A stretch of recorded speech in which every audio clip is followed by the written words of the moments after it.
இது உங்க வீடு கொழுந்தனாரு. இதுல உங்களுக்கும் ஒரு பங்கு கண்டிப்பா இருக்கு. அந்த பங்குல தான் உனக்கு ஒரு மளிகை கடை வச்சு தரணும்னு இந்த பெரியவன் சொல்லிட்டு இருக்கான்.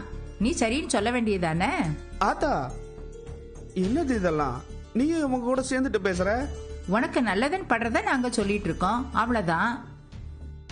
இந்த பாரு, நீ முன்ன மாதிரிலாம் தனி ஆளு கிடையாது. உனக்குன்னு கல்யாணம் ஆயிடுச்சு, உன்னை நம்பி இதோ நிக்கிறாளே. ஏமா, மறுக்காம இதெல்லாம் எடுத்துட்டு போயிடு. வேற ஏதாவது தேவைன்னா என்கிட்ட சொல்லுமா.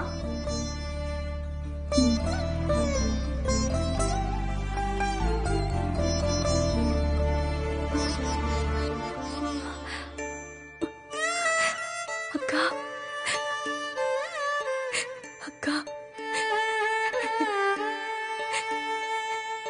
அக்கா.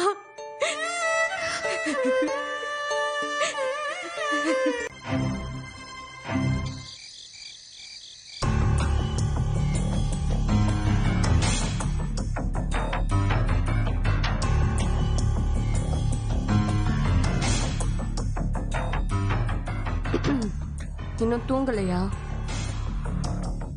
இல்ல. ஏன்? என்னன்னு தெரியல, தூக்கம் வரல. மருமக